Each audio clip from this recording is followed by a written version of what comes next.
Good morning, everyone. We have passed the scheduled time and we have already formed a quorum. This is the panel meeting on the security panel. Item 1, confirmation of minutes of previous meeting.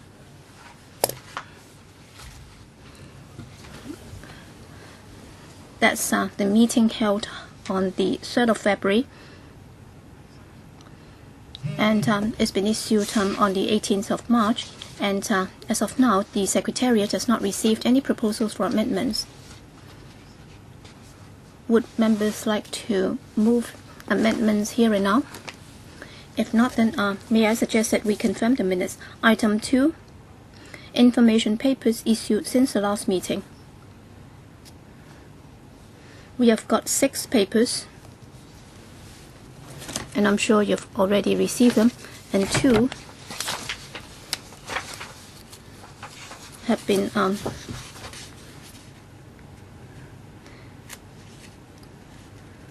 referred to us on concerns raised by the District Council during our meeting with them. Any other questions? If not, then date of next meeting and items for discussion. At the next meeting in May, the administration has proposed 3 items for discussion. One is the drug situation in Hong Kong in 2014. 2, training on psychological quality of police officers. And 3, it's a funding proposal for the next generation electronic passport system. So these are the 3 items being proposed by the Bureau. Any other suggestions for our May meeting? Yes, recently some members expressed concerns about what happened during the Occupy movement, about the attack on CGO. And also there was a breach of public order and peace of community. So the public was seriously affected, and recently the Security Bureau, if it can report the situation to us, then I think it's good. So this is just my suggestion, because this is a matter of concern for the community. So how many people have been prosecuted? And in the end, how many were convicted? Right now, there are some papers circling in the community saying that, almost half of those being prosecuted have been acquitted. So they were not convicted. All right, can we ask the administration to provide an information paper, and then we'll see if we need to follow that up. Because for mass rallies or demonstrations, on repeated occasions, this panel has already discussed that. Next, Dr. Kenneth Chen. Chairman, thank you. In fact, my question was raised at the special FC meeting. Many members raised that it's about the 3 cannon vehicles and the water cannon vehicles. They bypassed this panel and they went straight to the FC, and then they were not prepared to answer members' questions. And I think this is something that we are very concerned about, because for such vehicles, we don't know the details, we don't know how they would be operated, and if everything is treated as internal secret, then if we just approve funding for that, that would also cause very serious threat and suppression for the freedom of assembly. And therefore, I hope that they can come as soon as possible to explain to us what's behind their thoughts, and also what kind of vehicles will be procured and how much would be spent. So these are the details that we have to know. Well, I can see that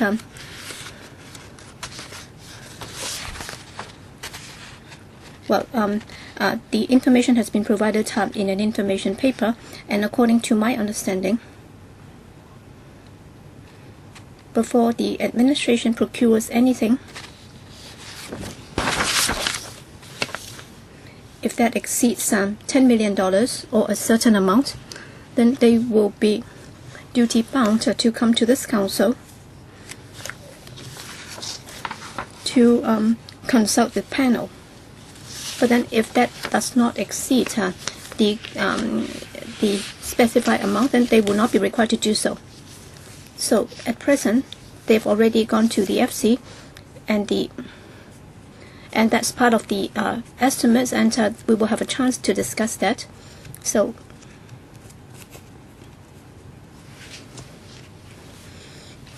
if we were to convene a special meeting to discuss this issue, given the fact that the FC is already scrutinizing this, I think we should leave it to the FC. And of course, if you want to follow that up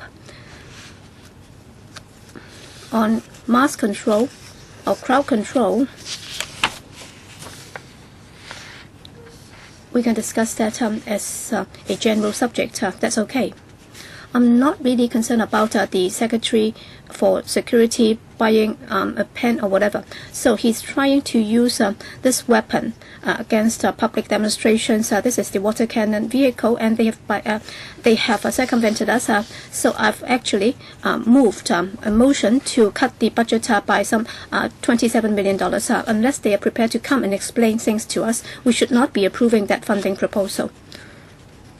I think they have circumvented us. They have evaded us. Mr. Lang Po-hong, well, buying water cannon vehicle is something different because in Taiwan they procured many water tanks because there was this drought. So in their case, it was greatly welcomed by the community. I think the world has changed. All right, for UFA. All right, if he has got the passport to the Kingdom of Qin, then well, in our stock market, the stock index has risen by some 4,000 points. So the world has changed.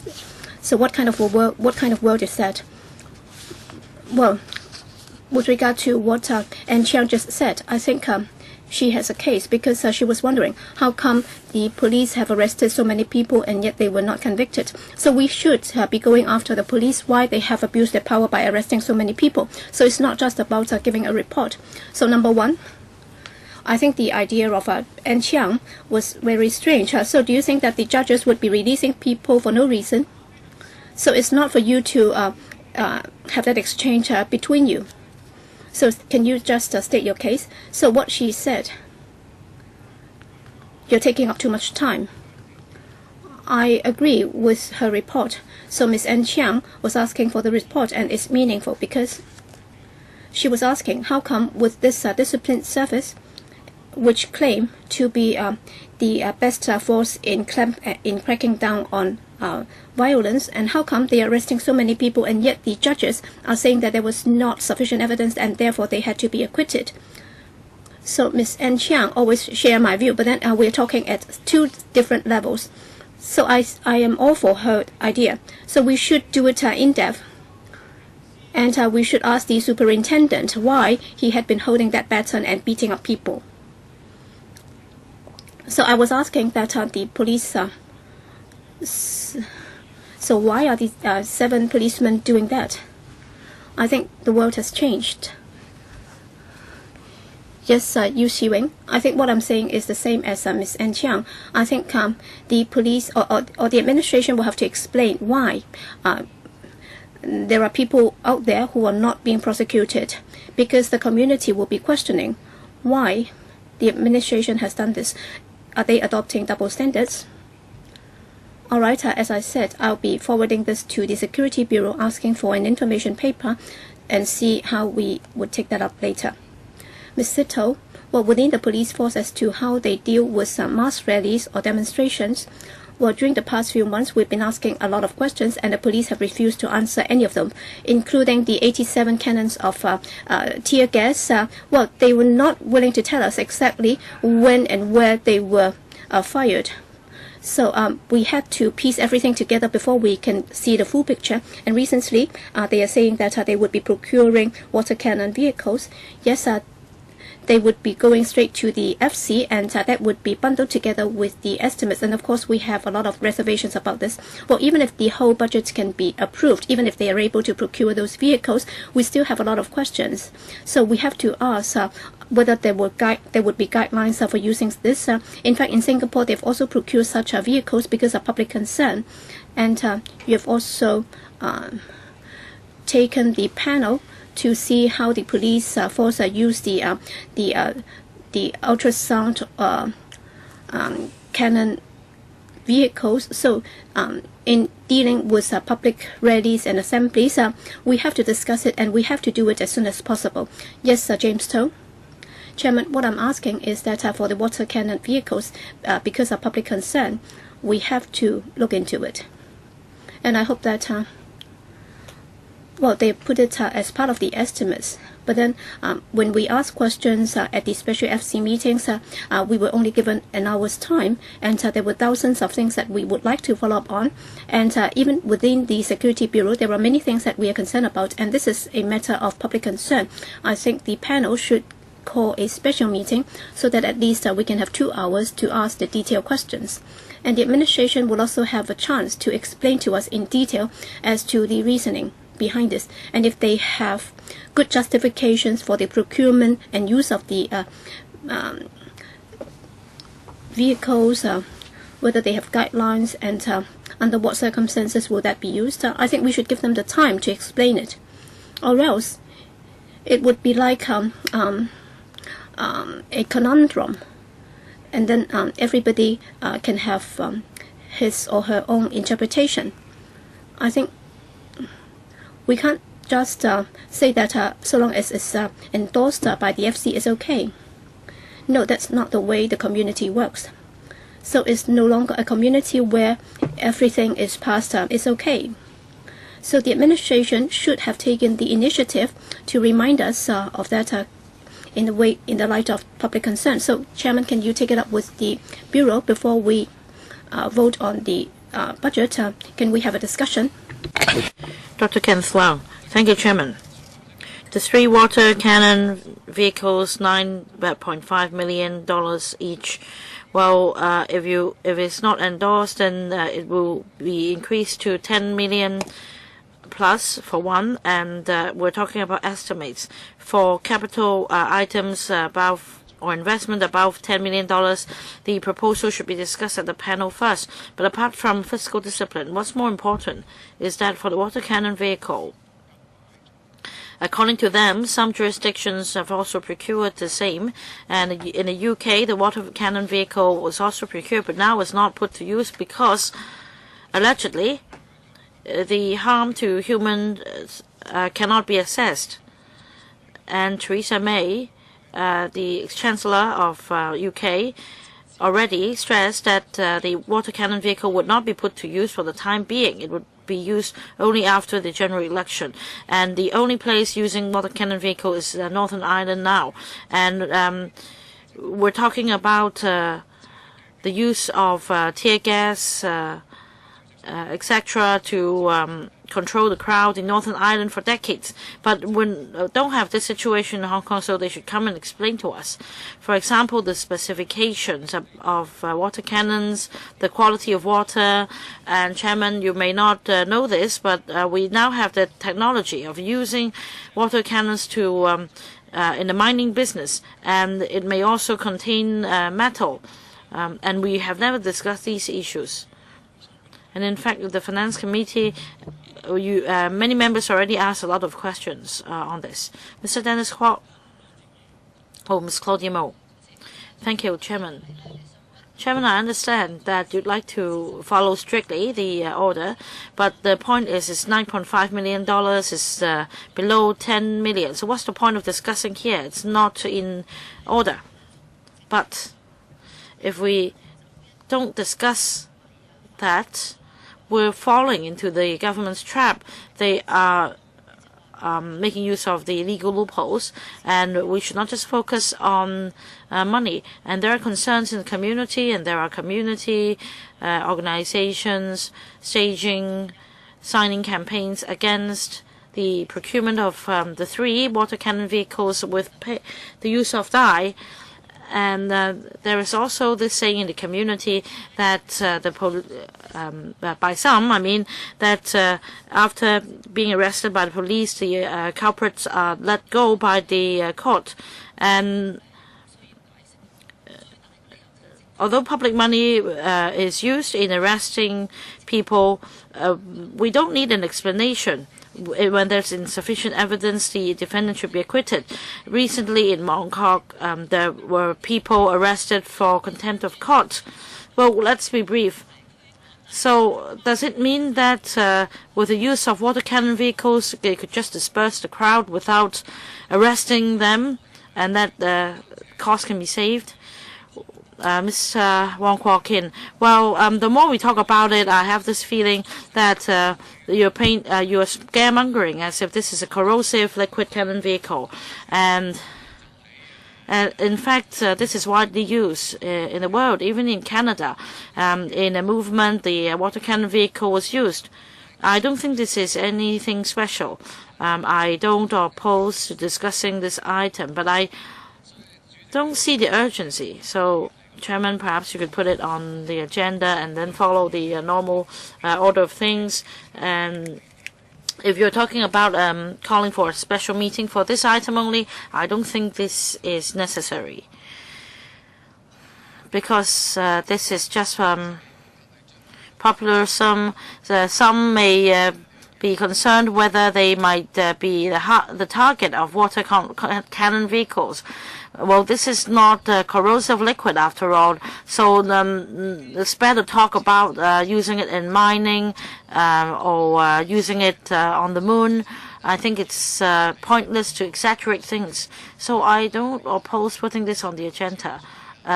Just put it on the agenda and follow the order of items. Mr. Christopher Chung, we need to follow international standards when we come to procuring water cannon vehicles. There are such vehicles worldwide. In Hong Kong, we don't use them, and we can't use tear gas. Well, what's the harm of using water cannon vehicles? Your body will get wet, that's all. 3 is not enough, then I think buy more. I think water cannons are best. I think we should procure them because this doesn't harm anyone. This can have effective crowd control, and rioters are getting more and more violent. Even the shields are prepared with nails attached, and we can have long-range defense by procuring water cannon vehicles with less harm. All right, I don't think we should spend too much time discussing it here. There are divergent views from members. Some would like to discuss the operational details, the specifications, etc. of water cannon vehicles. So I will consider members' views and see whether we can have a broader topic in relation to crowd control in mass protests and see whether we can have a discussion on this topic. I'll discuss with the government. I don't think I want to discuss this anymore.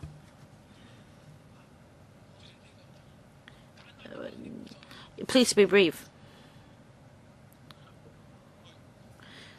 Yes, I think we should discuss it before the passing of the budget. I want to tell you why, because imagine this. If this item costs $10 million, then the consensus between the executive and the legislature is that the proposal will be discussed at the panel first before it's submitted for funding approval. Yes, now the proposal is under $10 million. I cannot say that the consensus has been reached by not discussing it here. But when members express interest at the panel to discuss the item, I think important funding items or funding applications which are considered important by members should be discussed here. So if the panel doesn't discuss the item before the appropriation bill is passed, then there is no opportunity to discuss it. And we already have requests from members to discuss it here. So it's, of course, if we discuss it afterwards, it's it serves the function of monitoring, but we should discuss it before the passing of the bill. Dr. Ann Chang, I'll let you speak again. Well, just now when a member spoke, Mr. Leung Kwok Hong, he mentioned my name a number of times, but he actually twisted my words, so I need to clarify this. And also about water cannon vehicles, when this item is discussed at the FC, I think definitely some members will be asking questions. So why don't we discuss the item at FC in one go? All right, members' views are clear. About the item at the FC, this is about funding application. Well, please allow us to supplement because the information that we have is wrong. $9.5 million is not for 3 water cannon vehicles, but for 1 only. So we need to multiply this by 3, and they are just using this loophole.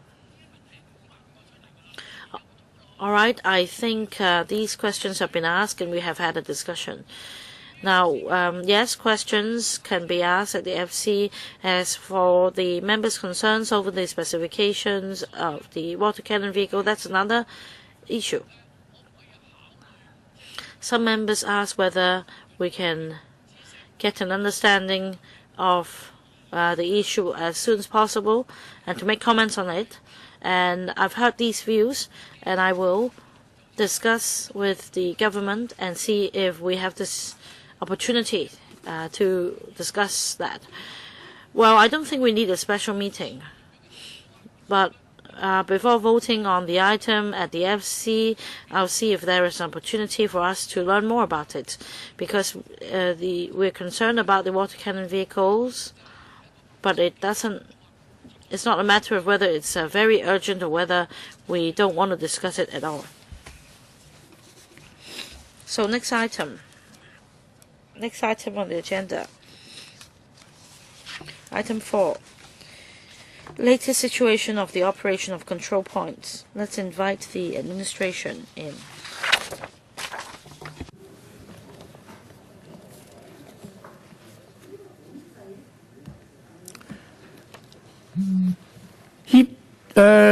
有關對呢個議程嘅討論呢嘅官員包括係有保安局嘅副局長。We have from the administration Mr. John Lee, Undersecretary for Security, Mr. Billy Wu, Principal Assistant Secretary for Security, Mr. Wong Yin Sang, Assistant Director of Immigration Department, Mr. William Fong Pak Ho, Assistant Director, Enforcement and Removal Assessment Immigration Department, and Mr.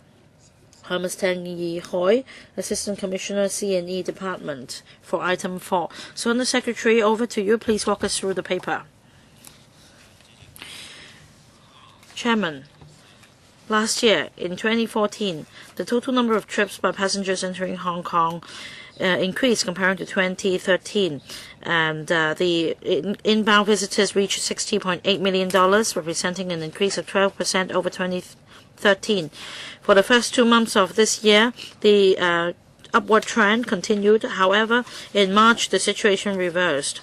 For inbound visitors, in March, the number of visitors was 4.41 million, representing a decrease of 8.7% over the same period last year. The trips made by mainland visitors dropped by 10%, 5%, and for the total number of trips by passengers to Hong Kong during the public holidays in April, it represented a drop in 12.4%. As for mainland visitors, a drop of 14%, other visitors 6%. Although the trend make a downturn in March, the total number of passengers or trips made by visitors to Hong Kong continued to be substantial, and the Immigration Department will continue to impose measures to enhance service quality and handling capacity at various control points. There will be improvement works and more vehicle bays at control points, and there will also be increase in manpower and flexible deployment of manpower and enhancement of immigration clearance procedures and also the non-stamping requirement for non-permanent Hong Kong residents.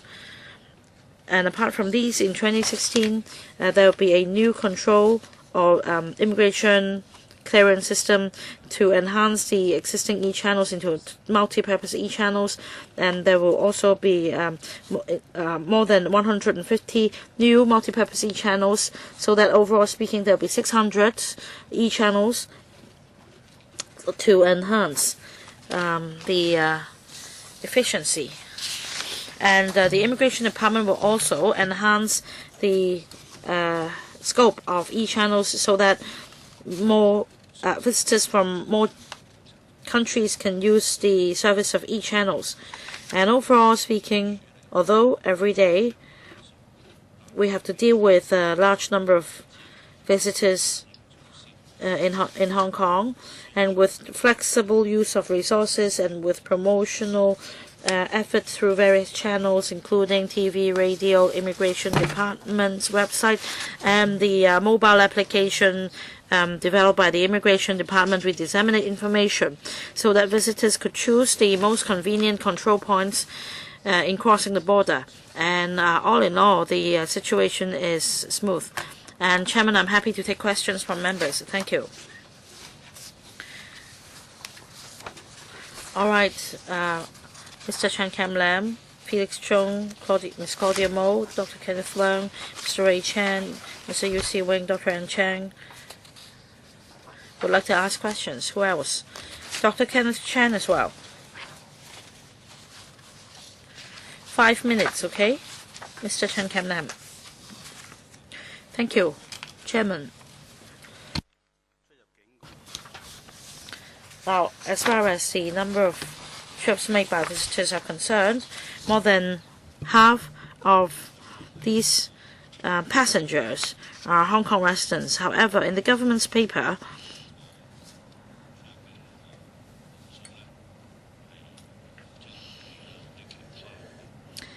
there is only a distinction between mainland visitors and other visitors. They haven't told us what other visitors include, so it's not comprehensive enough.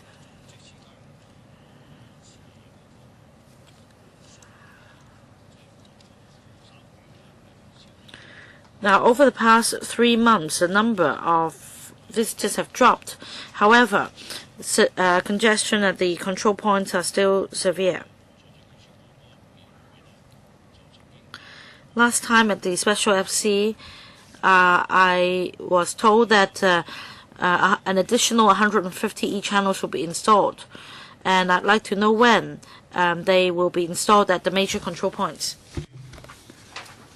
During the past few months, mainland visitors have dropped in number very drastically. So at the control points, would you be stepping up publicity, sending out the message of hospitality in Hong Kong, because this is going to affect the tourism sector as well as the grassroots workers. I think the impact has been very serious. If you allow this to continue, then there will be a danger, and we will have to be more concerned about this. Thank you. Under Secretary. Thank you, Chairman. In the paper, in the annex, we have given several figures. And for example, for 2014, if you look at the number of all passengers on a daily basis, on average, we're talking about 398,100, and that indeed includes all types of persons entering Hong Kong, including Hong Kong residents. And the reason why we have to spell out that, because today's subject is about the latest situation concerning the control points, and that shows the workload of the Immigration Department in dealing with these passengers passing through the control points. But then on the second line, we have also talked about Hong Kong residents, and on average in 2014, on a daily basis, we are talking about some 231,400 Hong Kong residents passing through the control points, and that would account for a certain percentage of the total number of visitors. And then we also talk about all visitors, so 166,700 a day. And then for mainland visitors, we're talking about 128,700. So out of all visitors, well, if you use 166,700 to minus the number of 128,700 of mainland visitors, then they are other visitors. But then if you look at the rough proportion or ratio between other visitors and mainland visitors, then it's about 3 to 1. In other words, 3 mainland visitors to 1 overseas visitors. And also for the general passage by visitors, for visitors and Hong Kong residents, well, Hong Kong residents would account for some 55 to 60% of the total number, and then for visitors, they would account for some 40 to 45%. So that's the ratio. As regards the use of e-channels, as I just said, at the new under the new immigration control system, we're going to install an additional 152, and that will come into play starting from next year. As for the details, I'll defer to Mr. Wong, the Assistant Director of Immigration Department, to give you the details. Yes, Mr. Wong. Thank you, Chairman. Concerning the 150 additional e-channels, well, starting from 2016, they will be installed in phases. And altogether, we have 431 e-channels right now, and 123 out of those would be for mainland visitors. And with the additional 150 e-channels, we will have a total of over 600 e-channels, and in the coming months, and well, we will be stepping up our service of e-channels, because with advancement in technology, and also starting from May last year, on the mainland, they've already introduced this EEP, and starting from last year, they've been using this EEP, and the situation has been very satisfactory. So with the additional e-channels coming into operation, we hope that the operation at the control points will become more smooth. So for the existing e-channels, they can use both types of documents, right? Assistant Director, well, in some cases they are solely for Hong Kong residents, but then for the multi-purpose facilities, they can be used by visitors as well as Hong Kong residents. I'd like to know who else would like to ask questions. If not, then I'll draw a line, and then whoever else would like to ask questions, they will not be given 5 minutes. Okay, Christopher Chong. Felix Chong. Alright, during the Easter holidays last week, there were many people crossing the boundary. In particular, during the last couple of days, is a peak for people returning to Hong Kong. And yesterday, I was driving, and I tried to use the special access, and drivers were allowed to use the access. But then just next to us, well, so long as you have one additional passenger, you will have to queue up, and it's a very long queue. Given the fact that with so many people crossing the boundary, why is it that you're insisting on one driver or a driver vehicle, he can pass the checkpoint without having to queue up? And then in Shenzhen Bay, they have about 16, 17 vehicular accesses, but then from what I've seen, only 6 or 7 have been open. With so many visitors driving and crossing the boundary, and given the fact that you have so much space, still you're not opening them. Why are you not facilitating the visitors crossing the boundary so that they can cross the boundary more efficiently? Why is it that you're so inflexible in dealing with them? Yes, Mr. Wong. Thank you, Chairman. Well, at Shenzhen Bay, with regard to vehicular crossings, well, we've been paying attention to the operation, and starting from last year, we have stepped up our efforts in managing it. We also talk about vehicles with only one driver without any passengers, and we also have the idea of 1+1, i.e. there is only one passenger other than the driver. So that's to facilitate Hong Kong residents in using those crossings, and the effect has been very impressive. And over 70% of the vehicles, we noticed that they do not have any passengers, or they just have one passenger. And after the implementation of that measure, well, for Hong Kong residents driving to and from Shenzhen Bay, in terms of the time that they spent, it's been improved. Well, on average, they would spend, it would take them some 10+ minutes. And for visitors driving across the boundary, the time required would be somewhat longer, because they might be driving on a 7-seater vehicle, and every one of them will have to will have to do immigration clearance. That's why it will take somewhat longer. But then during holidays and during peak hours, we will look at the situation and we will increase the manpower to deal with such passenger vehicles. Yes, Felix Chong. Well, during non-peak hours or not during holidays, then I believe that what Mr. Wong just said would be acceptable.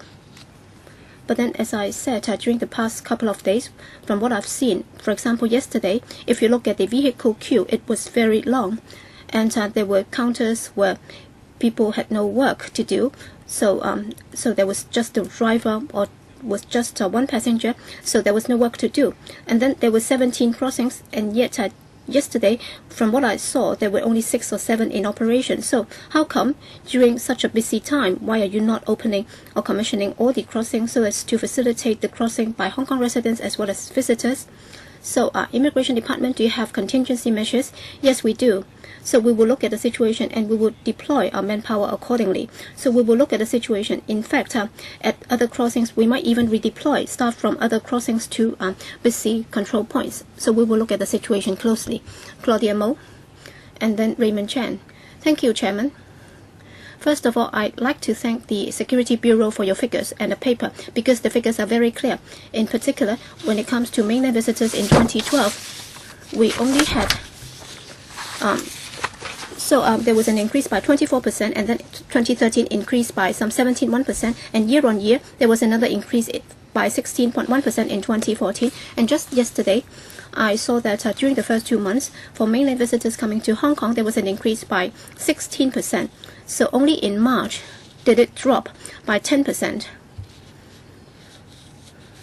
Well, in any trade, there are always fluctuations. So when it went up by 16%, nobody cried foul, nobody complained. But then when it dropped by some 10%, the entire team of officials would come out to complain and said that it dropped drastically and it nosedived. So you used the same term. You said that there was a drastic drop. Yes?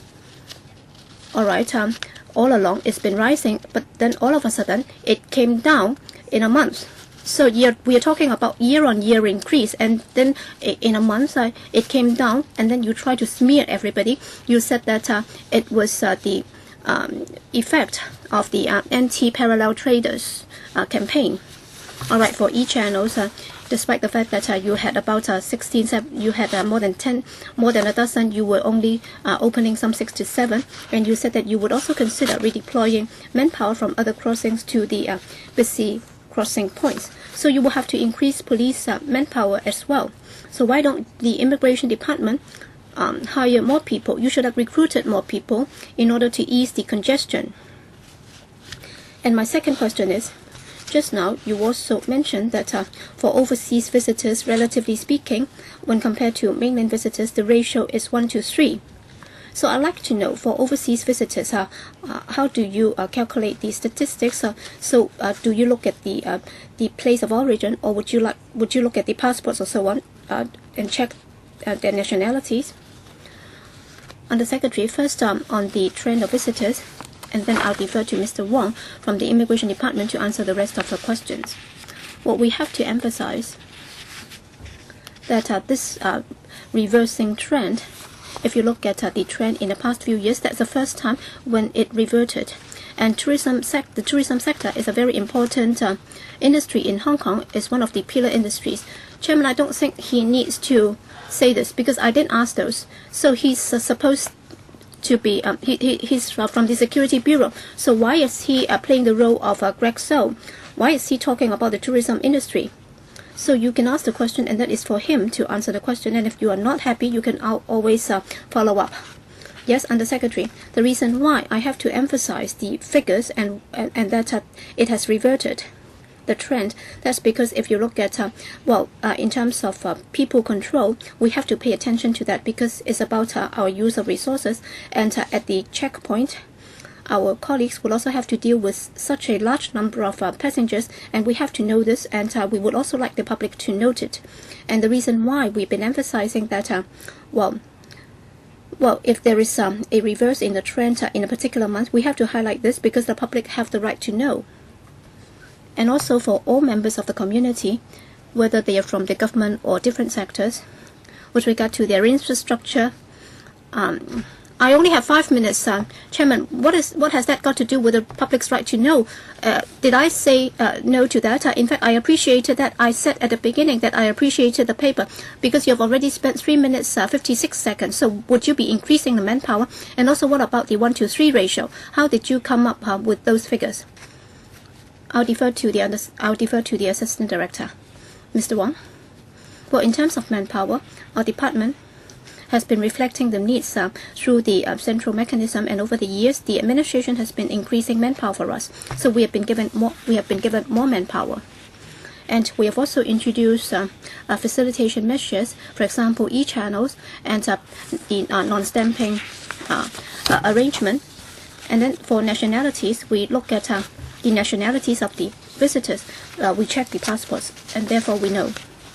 All right, thank you, Raymond Chen, and then UC Wing. Thank you, Chairman. My question has to do with e-channels for Hong Kong residents and also for visitors, and also the ratio between them. And today's paper is very clear. For the 431 e-channels, well, 308 would be for Hong Kong residents only. And then for 123 would be for mainland visitors as well. But then for mainland visitors, they are also allowed to use it, and Hong Kong residents can also use them. So it depends on whether or not you're opening them to mainland visitors or Hong Kong residents. So out of the 123 e-channels, how many are being used by mainland visitors, how many are used by Hong Kong residents, and would the ratio be adjusted according to the situation on the ground? Would you be very flexible in deploying them, and also in determining on the ratio, what are the criteria? And also starting from 2016, some 60% of the visitors would be using e-documents, and then in 2020, 90% of them will be using e-documents. And with the 150 additional e-channels, will they all be dedicated to visitors according to your plan? Well, I'll try and answer the question, and then I'll defer to Mr. Wong. Well, for e-channels, for the multi-purpose or multifunction e-channels, yes, they can be used by overseas visitors, mainland visitors, as well as Hong Kong residents. The reason why we have to install more e-channels because they are flexible and they would save manpower. So, well, for visitors using the e-channels, we have to know who they are, and then we will have to adjust accordingly. In the long term, we hope that all e-channels can be converted into multi-purpose e-channels, so that the Immigration Department will be deploying the e-channels according to the latest situation on the ground.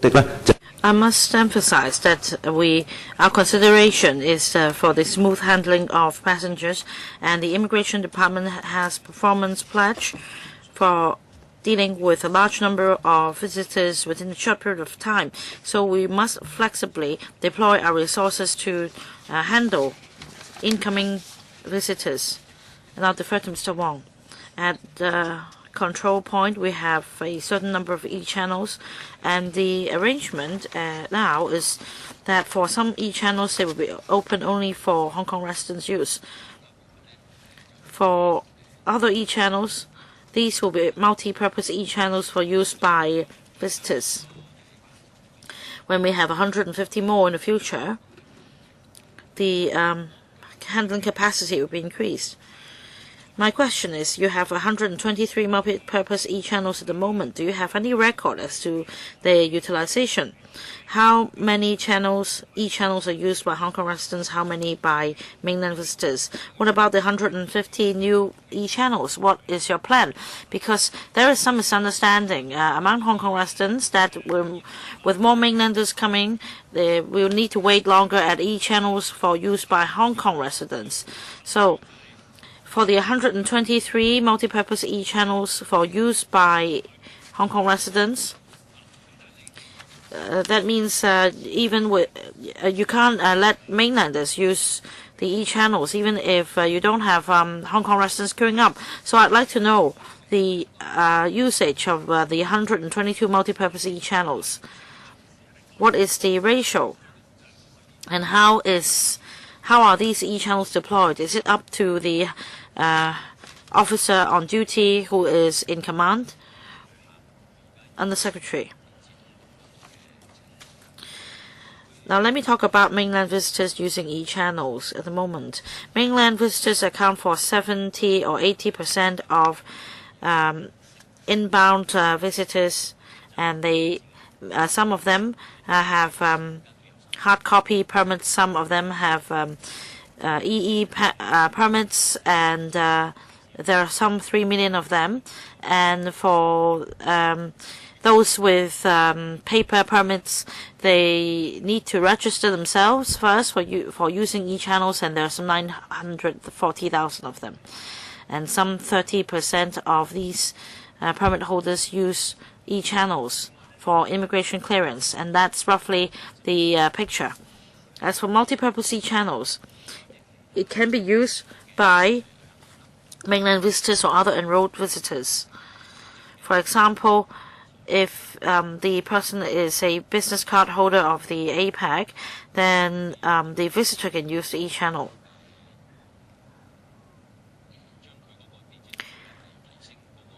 As for a future exercise, the existing e-channels will be enhanced and upgraded to multi-purpose e-channels, and then we can have flexible deployment. Is the deployment a decision based or made by the officer on duty there? Is it that the highest in command at that control point makes it this decision? Yes, because he will be aware of the situation there. Mr. Yu Si-wing. Well, the land boundary control points in Hong Kong are the busiest control points in the world. So please be silent when I speak. All right, members, please keep quiet. I think e-channels is a very important measure. Mainland visitors using e-channels can help shorten the queue time for immigration clearance for both visitors and Hong Kong residents. However, in recent years, there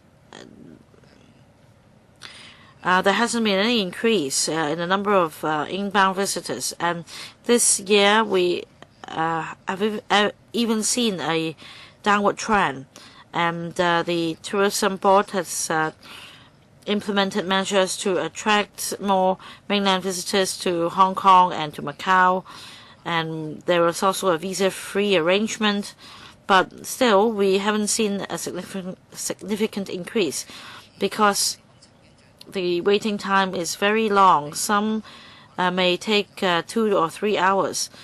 Let's say if a mainland visitor would like to come to Macau and Hong Kong, it may take 2 or 3 hours at the clearance. With the drop in the number of visitors recently, I like to ask the government whether they would consider at the land boundary control points and the Hong Kong Macau ferry pier,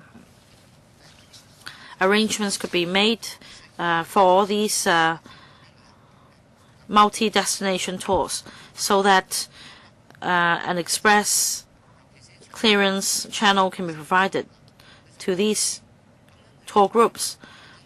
They may have a 2 to 3 day tour with destinations like Hong Kong, Macau, and PRD. And I discussed with the Security Bureau before, and it seems that there are difficulties. But at least can you explore into this issue as to whether express arrangements can be made? And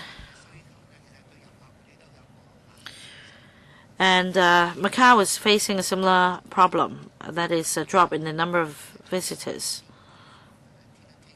So can we discuss with the relevant counterpart, say the Macau control points, and see if we can have some cooperation for these multi-destination tours, so that the tourists can stay for a longer period? Under Secretary. Chairman, we thank Mr. Yu for his suggestion.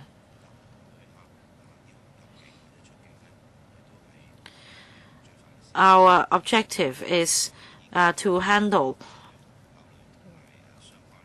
visitors coming in and going out expeditiously. And we'll go back to discuss with the relevant bureaus and the Hong Kong Tourism Board and see whether we can explore some feasible ways. Well, I welcome any suggestion from the government, but it is urgent, and this is evolving, and I understand that with limited resources in the past, the control points have limited capacity. But we have a trend in reverse here this year, and I also agree that the government should not stop recruiting manpower because we have extra capacity, and we should consider with the additional manpower how to attract more tourists. So I look forward to the government's response as soon as possible. Dr. Ann Chang, followed by Dr. Kenneth Chen. Thank you, Chairman.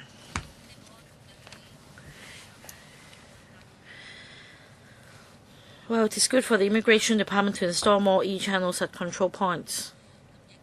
Not only can it enhance efficiency, it can also alleviate the pressure of immigration staff at the control points.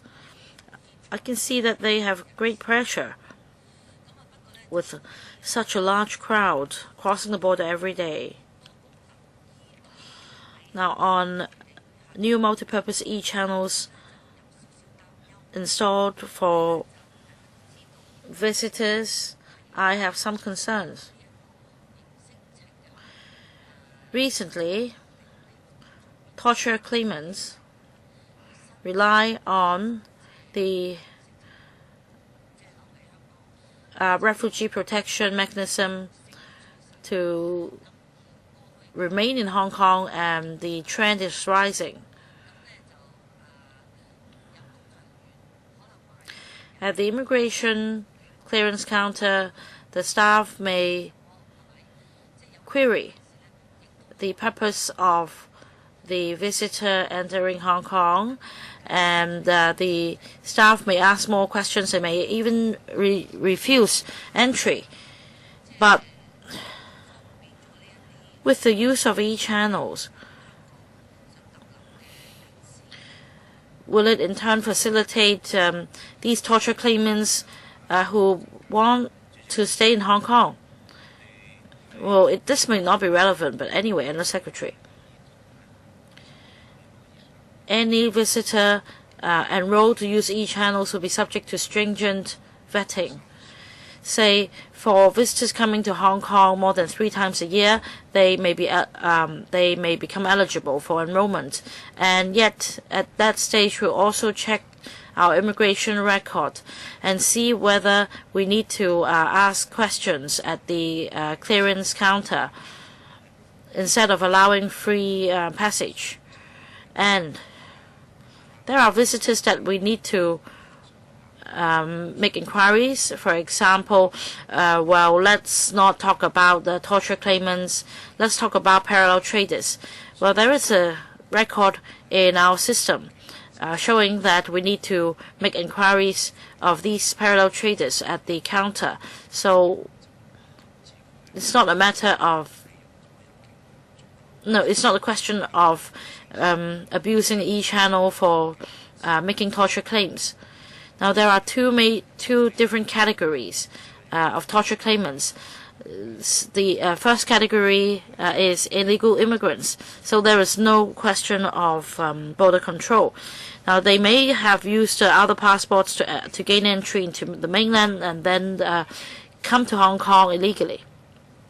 And there are also torture claimants making the claim even before they arrive in Hong Kong, and immediately a team of lawyers will be there to help them. And again, this is not a question of border control. Our border control system is stringent. We seek to prevent abuse, as mentioned by Dr. Ann Chang. Any follow-up? No. Dr. Kenneth Chen. Thank you, Chairman. My concern is this.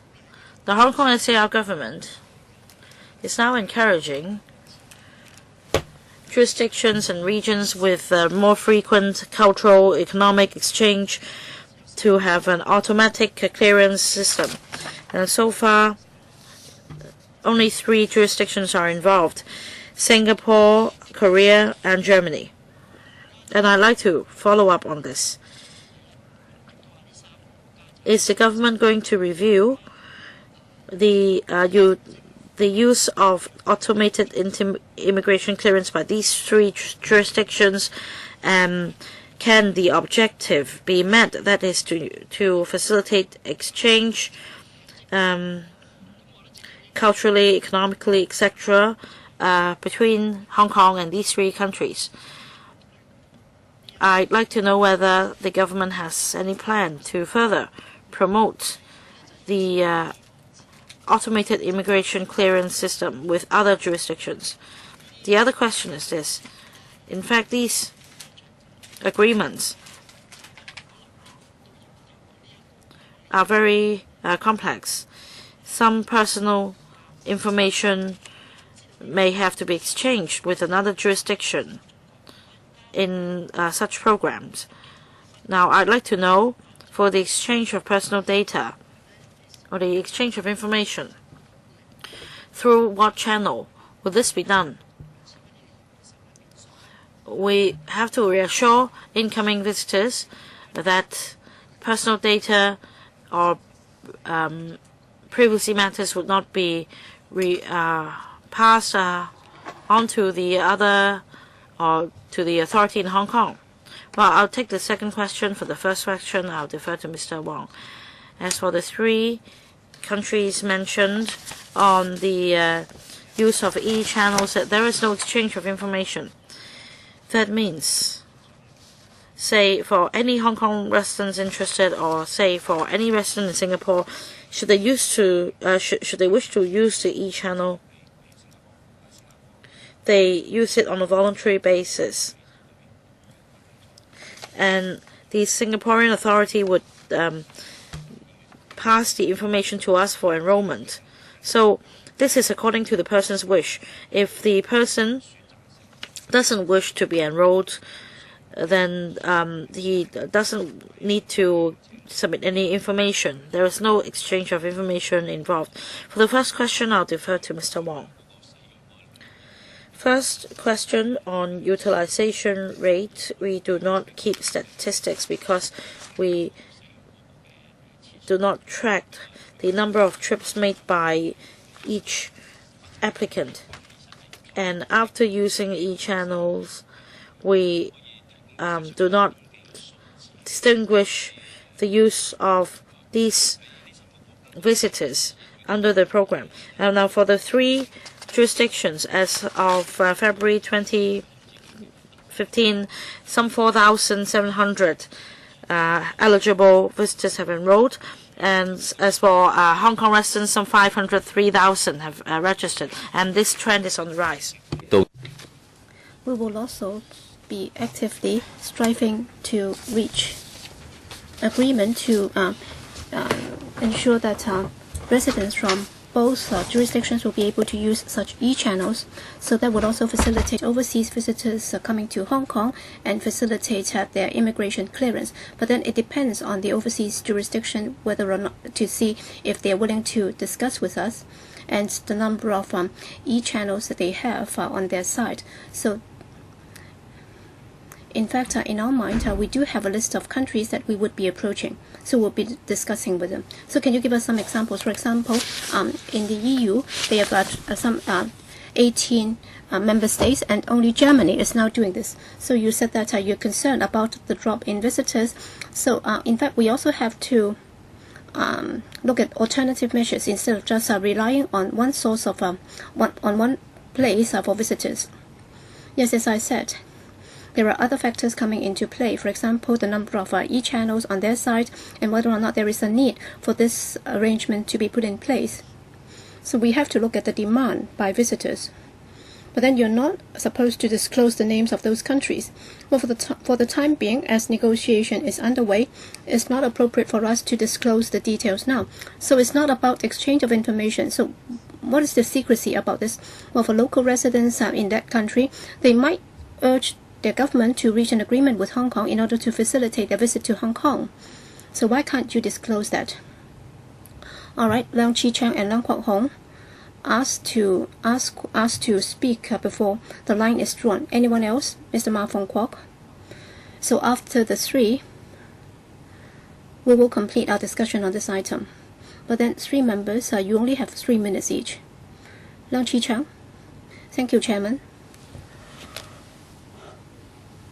On the control points and certain practice adopted by them, well, I don't think the situation is so bad that people have difficulty crossing the boundary. But then if you look at the figures, I think there are some features that I've noticed. All right, for visitors and Hong Kong residents using the boundary crossing, apparently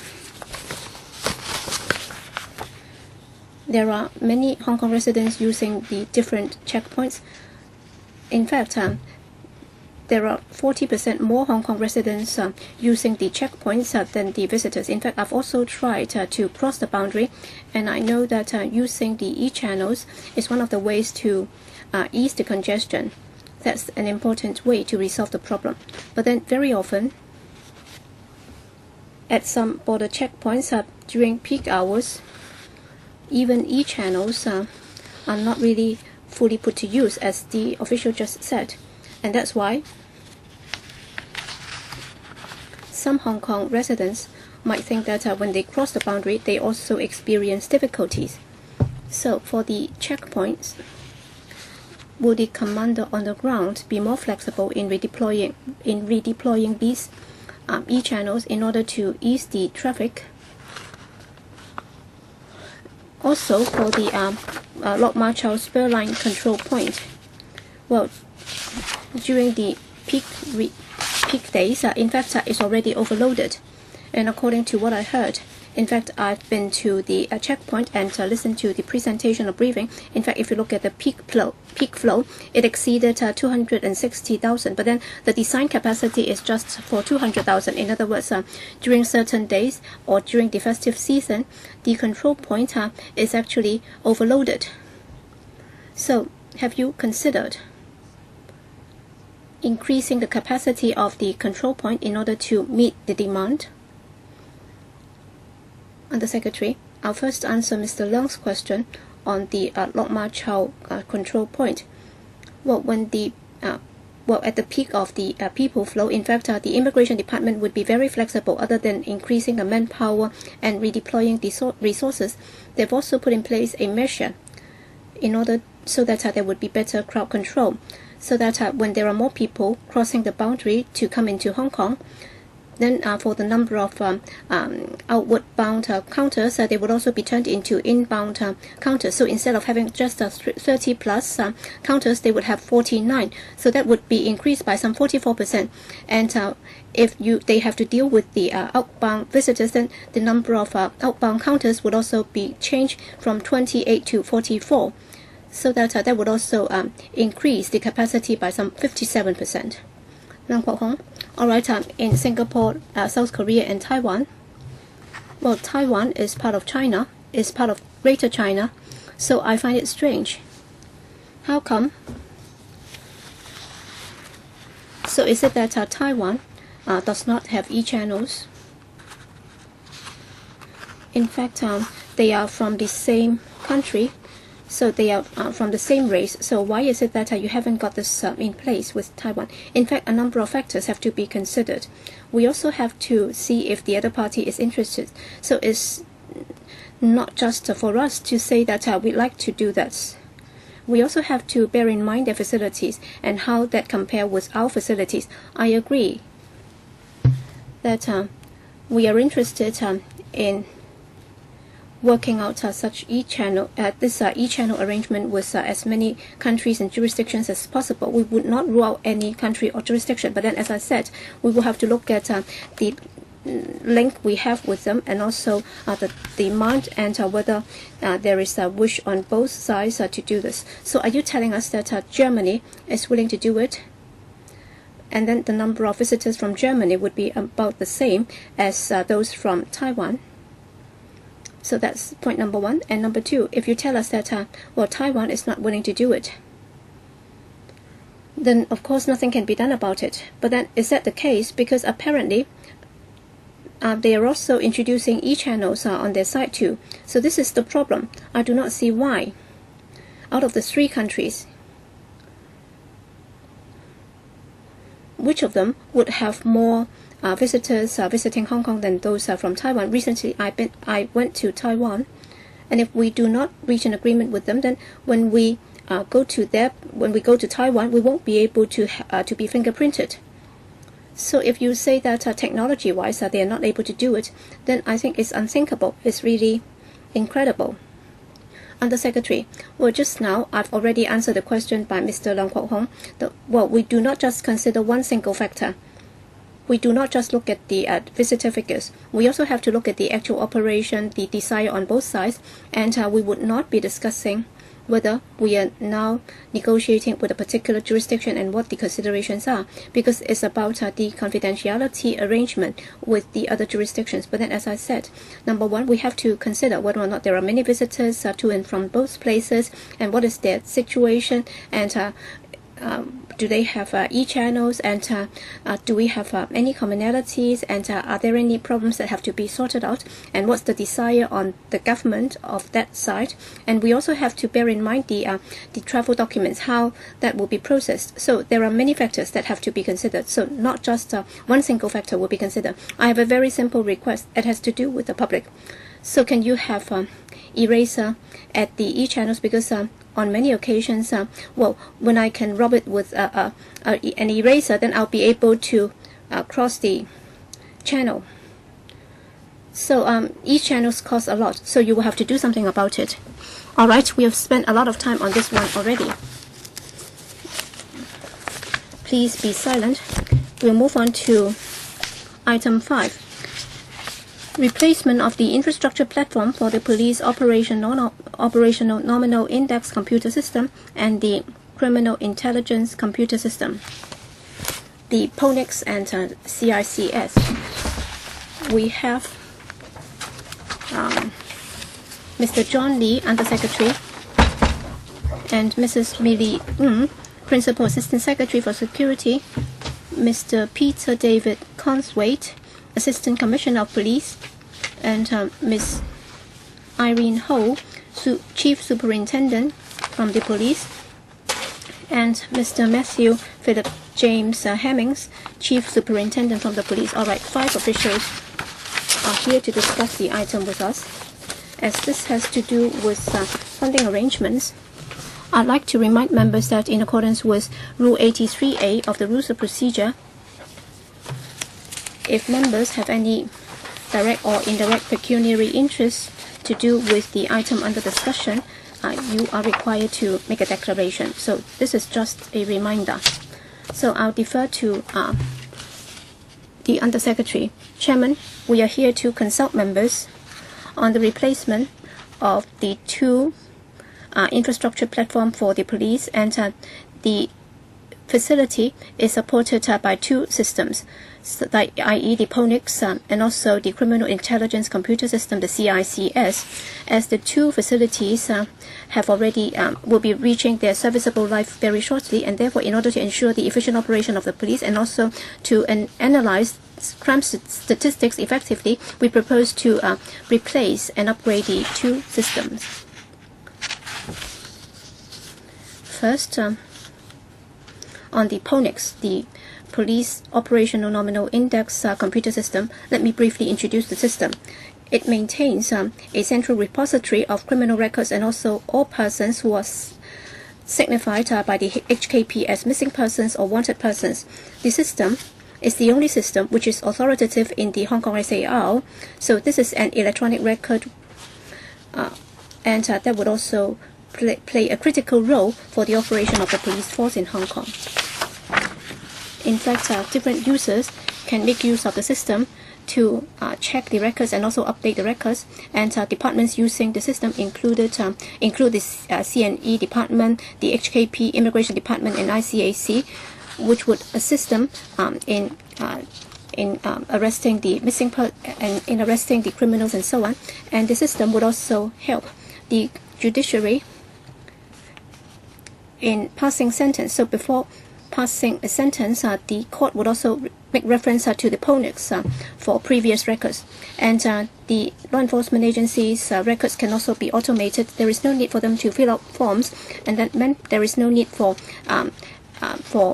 manual transfer of records, and that would also ensure accuracy of the records. With regard to the users of this platform, another system is the CICS, which has collected information about criminal activities. It can also analyze the situation, which can also help the police to prevent and investigate crimes. So in a very timely manner, there can be a correlation across data in order to look at very sophisticated practice in crimes, and investigation and arrest operations can also be carried out, in particular when it involves triads, drug trafficking, and also syndicated crimes or organized crimes. Frontline intelligence and analysts will be able to make use of the system to analyze the black spots and crime trends, and also the timing in order to make preparation for that, and operations can also be mounted. At present, the infrastructure platform supporting the two systems will be reaching the end of its serviceable lifespan, and the relevant maintenance operator has already identified that there are signs of aging in inspecting it in 2013, and the existing maintenance support service will expire in May 2017, as the main hardware and also software have already stopped manufacturing, and therefore limited support can be provided. There will only be limited support provided, and therefore the risk of the system breakdown will increase, and that would also affect the reliability and usability of the systems. Therefore, there is a need for us to replace the infrastructure in order to ensure that in terms of preventing and cracking down on and combating crime, we will continue to be effective. And the new system can be used for 10 years. And if it's supported by this panel, we will apply for funding from the FC, and we hope that by 2017 we can commission the new infrastructure platform, and the new plan will require $81.672 million. We have the PONIX and also the CICS, which are very important to the cost effectiveness of police operations, so they play a very critical role. Therefore, I hope that members will support it. We'll be very happy to take members' questions. Thank you. All right. We have Charles Peter Mock, Kenneth Chan, Ma Fong Kwok, Chen Kem Lam, and Yu Si Wing, Leung Kwok Hong. Anyone else? None? All right. I'll draw a line there, and then afterwards I will not be giving you 4 minutes.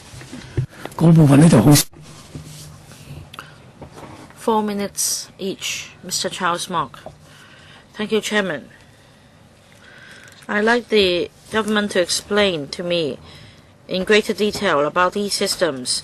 Will there be any enhancement of the functions, or will the existing systems just be upgraded? Well, of course, with the insufficient hardware and software support from the manufacturer, you may need to replace the system. But I'm asking whether there will be new functions in the system. In paragraph 4 of the paper, one of the functions of the PONIX is that once arrested, the arrestee will need to be photographed and fingerprinted. And recently, I had an appointment for myself to be arrested, and I found that the police was being very nice, and instead of using the computer system, in order to save time, the fingerprint was taken on paper instead, because it would take some time to process the information in the system. I'd like to know whether this system will be part of the system to be upgraded, or whether there'll be another system linking that one to this system which is to be upgraded, because it seems that there is a system now installed in police stations, but it seems the police officers are not quite happy about the system, and they're reluctant about using it. I'd like to know whether this is the same system. Under Secretary, thank you. Chairman, thank you, Mr. Mock. About the replacement of the infrastructure system, our plan is that there won't be any new functions. So that's the first question. Because the system is new, the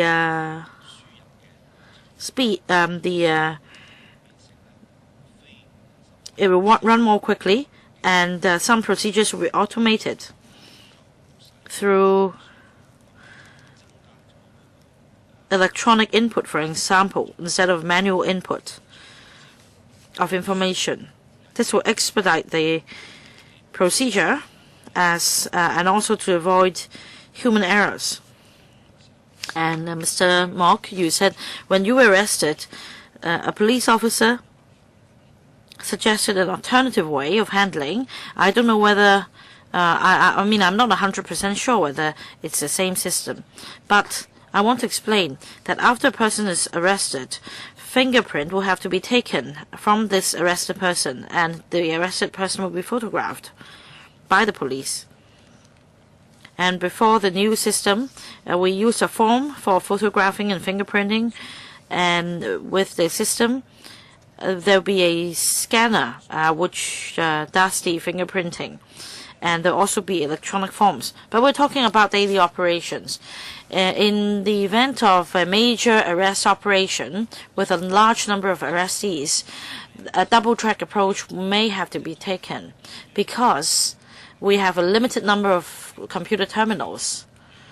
And if the double-track system is to be taken, well, understood, but I want to tell you that the actual situation is not that. Well, although I don't know whether I was talking to them in the capacity of a LegCo member, but some police officers did tell me that it was hard to take fingerprints using that computer system, and they'd rather take the fingerprints on paper before making an entry in the computer system. So after upgrading the system, you have to check whether this can be done, or it will be a waste of money. Well, yes, may I supplement briefly that indeed in the past at the computer terminal, if you use ink to take fingerprints, for example, they will leave a mark, and if you don't clean the system properly, then it will somewhat impact the function. But we will consider your view and see what improvement can be made to the new system. Dr. Kenneth Chan. Thank you, Chairman.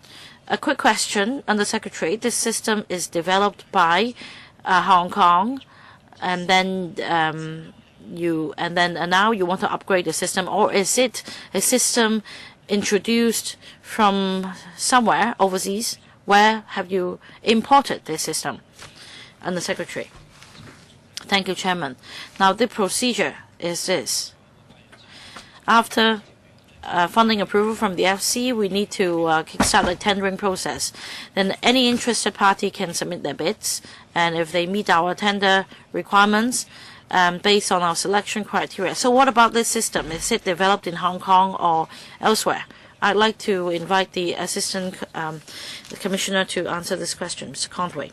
Yes. On this one, is the computer system is developed by our vendors for the Hong Kong Police in Hong Kong. Okay, thank you. 嗱，我想關注嘅咧就係呢一個系統。So, thank you. I'd like to talk about the quality and quantity of this system. As the Undersecretary may be aware, recently there has been a case in which somebody, a police officer in Taipo police station, took a bribe and helped check the information on somebody using the system. And this case is still ongoing, so I'm not going to dwell into that. But anyway, you need police officers to man the system, and other departments may also access the system. So I hope the Bureau would review the whole workflow. Apart from replacing the system, you need to review the manpower deployment and discipline, and because if you revamp the system, if you don't change other things, there will still be flaws. Now, the other question is this. Now, how many people are we talking about in the system, be it Hong Kong residents and foreigners?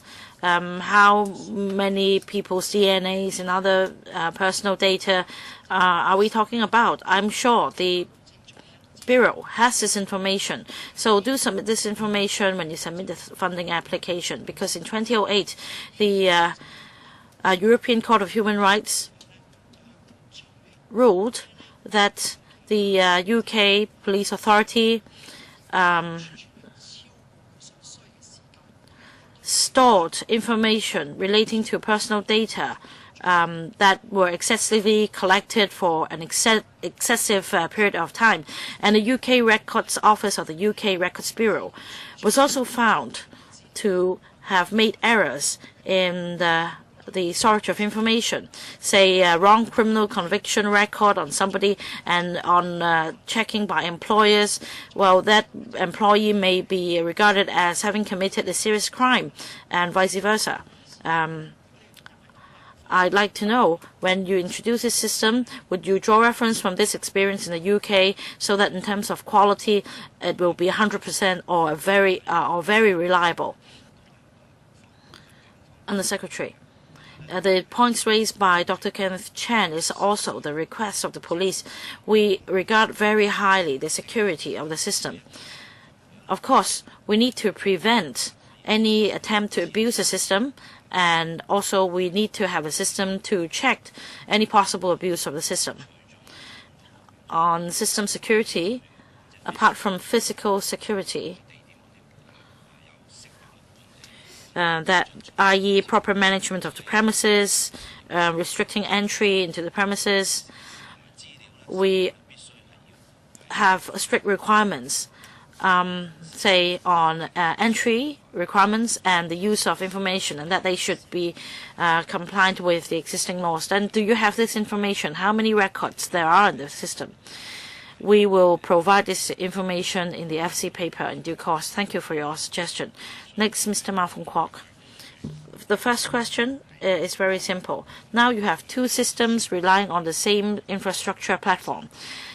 Now, I'd like to know why. Because for phonics and criminal records, they tend to be simpler.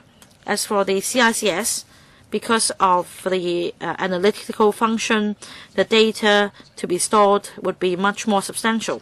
So what's the point of connecting the two systems on the same platform? And will it be better to link only the necessary parts of the two systems instead? Now, second question is about Para 6. Accordingly, this will help combat terrorism. I'd like to know whether the CICS has made any contribution in terms of combating terrorism in the past. And what about exchange of information with other authorities in the world to counter terrorism?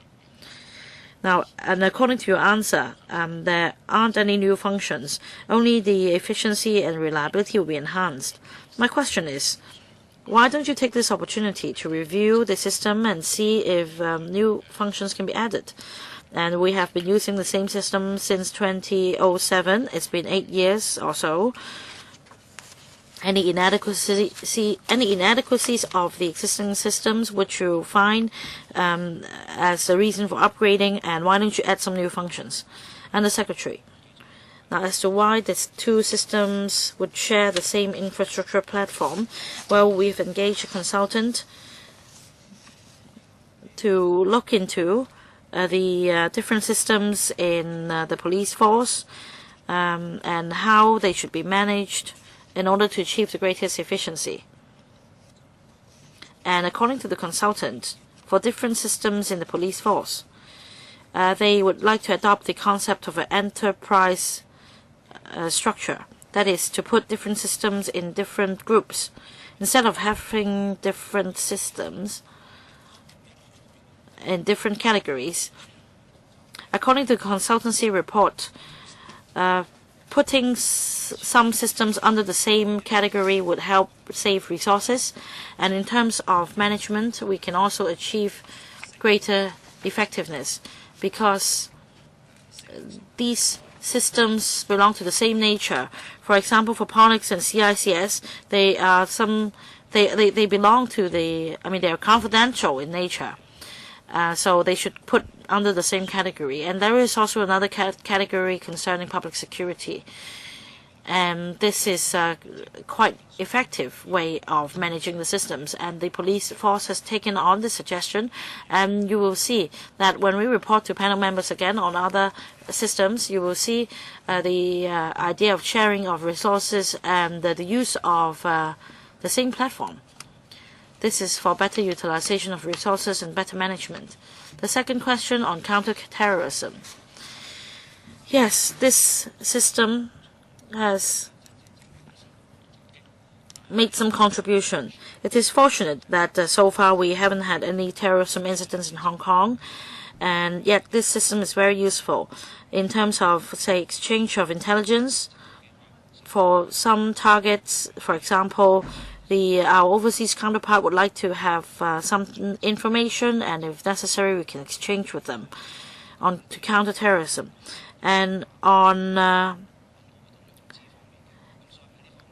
counter-terrorism financing, there is also an international organization to combat that.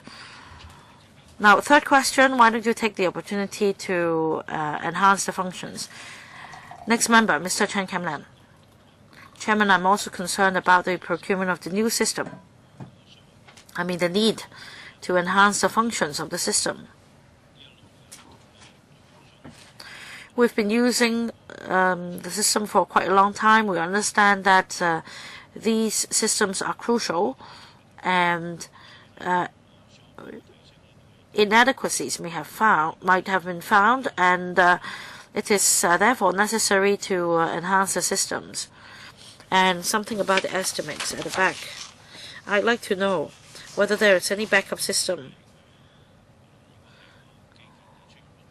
or in the event of mechanical error, what will be done for the data stored. And this system will be used by a number of departments.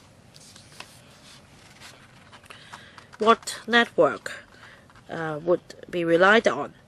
Will there be any chance of a hacking attempt? And will there be any leakage of information? Under Secretary. Thank you, Chairman. Thank you, Mr. Chan. We haven't increased or add new functions to the systems. However, the systems themselves will be enhanced. For example, for the CICS, the analytical function, as far as this is concerned, because the system was procured some 7 or 8 years ago, the analytical tool is now in the second or third generation. And with the systems enhancement, we can use the new version. And this new version is already several generations away from the existing version. So in procuring the new system, and of course I will be buying or procuring the latest version of the analytical tool. Yes, the function is still analytical, but then because it's the latest version in terms of its functionality and speed, it would also be a lot faster. For example, in the past, our system would not be able to deal with a lot of images, and well, in terms of the functions, they are the same, so they would just be analyzing the situation. But then if it's able to analyze images as well, that would be more effective. And also about the details of the operation system, I'll defer to Mr. Conswaite to give you the details. Yes, Mr. Conswaite? Contingency measures for the infrastructure if we're not able to replace it on time. Although one of the hardware manufacturers has confirmed in late 2013 that they can provide the maintenance service beyond 2017, May of that year, the police can try to seek best ad hoc arrangements and the best effort of the manufacturers in case of hardware failures. Such arrangement, of course, is undesirable. There's no guarantee of the quality of the service. Defective parts cannot be repaired in a timely manner, due to lack of major hardware components. But on-site service can ensure availability and no effect to frontline service. But in the event the existing maintenance contractor will be asked to extend their maintenance services for both applications until the new systems are functioning at the end of 2018. The manufacturer who supplied the hardware components, servers, hard disks and storage area switches has firmly stated they cannot guarantee maintenance service beyond May 2017. But our efforts is to continue to discuss with them how we can make sure the system is serviceable until we bring the new system into service. What about prevention of leak of information? Mr. Yu Shibing and then Uncle Hong. Well, I share the question raised by Mr. Ma Fong Kwong. Why is it that starting from 2007, you've been using the system? Why is it that under the new system, you're not increasing the functions? What are the reasons for not doing that? And if you're not increasing the functions, then looking at the current functions when compared to elsewhere in the world, how do we compare with them? So, how do we compare with them? Are we comparing favorably with them, or are we comparing badly with them? So, are we worse off than them?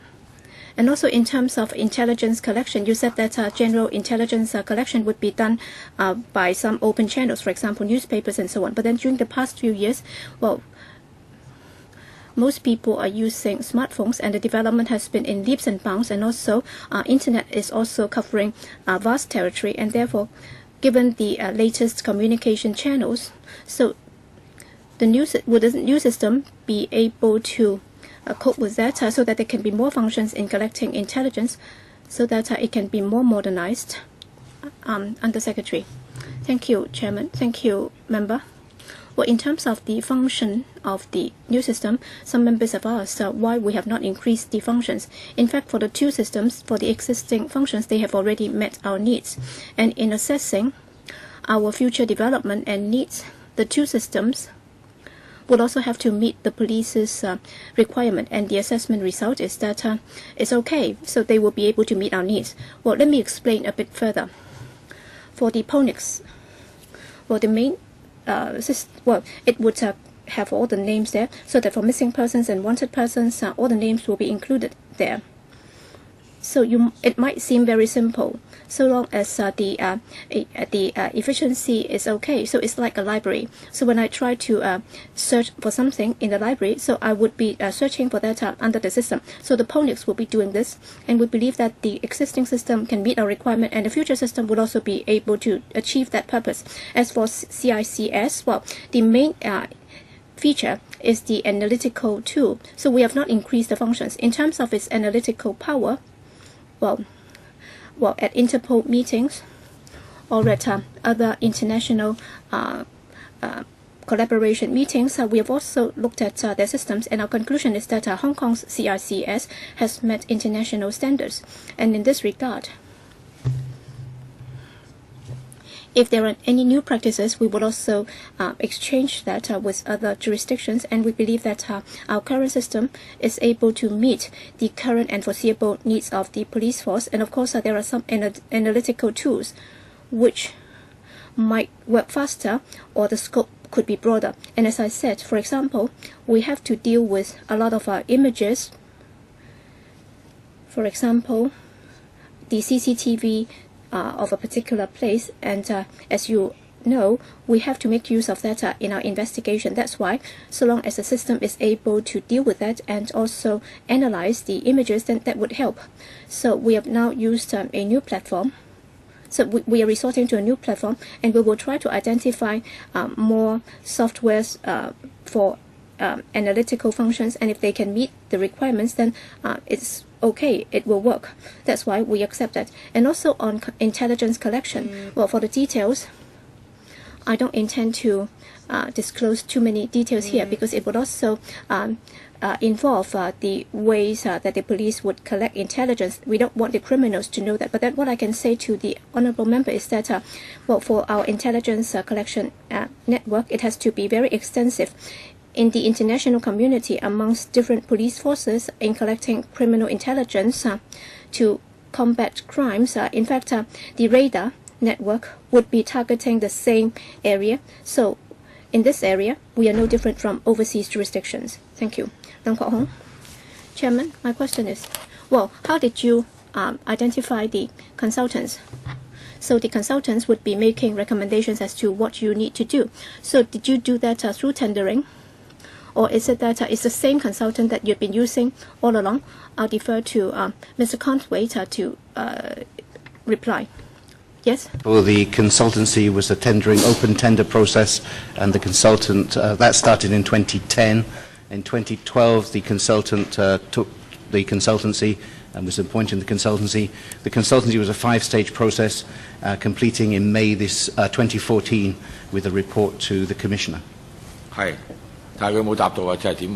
then how did they identify the consultant? Because yes, we understand that the police or the administration would do tendering, or there might be recommendations from other parties, and some might say that all right, well, as it involves confidential information, so it's very important that you appoint the right consultant. I believe he has already answered the question. All right, there was an open tendering exercise, and the bidders met our requirements, so it's an open process. All right. Yes, I've heard it. But then how did you do the tendering? Was it open? Yes, they told us that it's an open exercise. All right, Under Secretary, can you clarify? Yes, let me repeat the question, repeat the answer.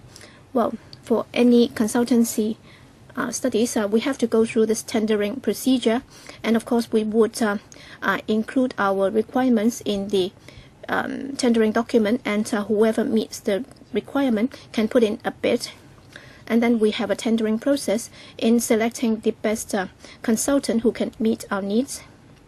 So the successful bidder will be chosen through a tendering or selection process. So can you tell us more details about this, or does it involve commercial principles? That's why you cannot disclose the details. As I said, it's an open tender, so everybody is aware of that. All right, I can be assured then. The next question is, all right, they tell you to share the systems. So the Security Bureau has different departments. So different departments might have different criteria in terms of the processing of information, and also the level of confidentiality. And if many people can access the system, then who will be supervising or monitoring this? For example, the police force would have access to the system, and they might be accessing information from the other department, and then the immigration department would be able to access the information of the police force. Is that the case? Or is there somebody who will be monitoring or supervising the use? Chairman, as to the consultancy report, well, it's appointed by the police force. It does not involve other departments. That's point number one. And number two, on the uses of the system, as I said, there are two systems. One is CICS, Criminal Intelligence Computer System, is used by the police force. But then for the PONIX, of course, there are other uses. As for the details, I'll defer to the officials from the police force to explain. Yes? Departments that use the PONIX system are Immigration, Customs and Excise, ICAC and CSD, in addition to the police. But they are users. They can only read what is on the system. And basically, there are authorised users and appointed terminals for reading the information, and it's on a need-to-know basis. In the police, that also applies in the police force, but the Criminal Records Bureau, that is the bureau that comes under my command, they will also have officers who are appointed to make amendments or delete the records as and when necessary, because every now and again the records have to be updated. So, we have a designated security officer who basically looks at records and identifies checks that on a random basis that should be rechecked to make sure that they are authorised and there's been no abuse. So there is a proper security system and audit trail in place. OK。跟住咧就喺我哋。All right. Before I drew the line, all right, all the members who would like to ask questions have asked. Next, we have Paul Chair as he is the only member who's not present before I drew the line, so I'll give you 5 minutes. I'll give you 4 minutes too. Chairman, I'd like to know, well, for general government tendering exercise, well, they have adopted a very high standard and it's been very effective. But then we can see that for the CAD, the Civil Aviation Department, there were loopholes in the tendering process. All right, we understand that there are two systems here, PONIX and CICS. So I'd like to know, initially when you started building the systems, and there were also revisions and also updating or improvement. So for the institution responsible for that, was it the same institution? Because for the first runner, all right, they would have an edge over the others. That's why he was continued to be appointed as the operator.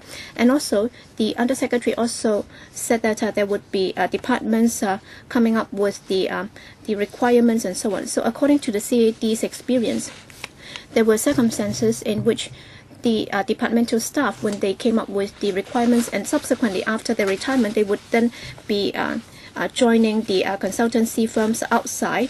So there would be concerns that there might be deferred benefits. So there might be deferred benefits involving these officials. So on this occasion, in tendering the systems, are there any preventive measures to ensure that that would not happen? Undersecretary. Well, I'll defer to Mr. Consway to answer the question. Yes, Mr. Consway, Assistant Commissioner.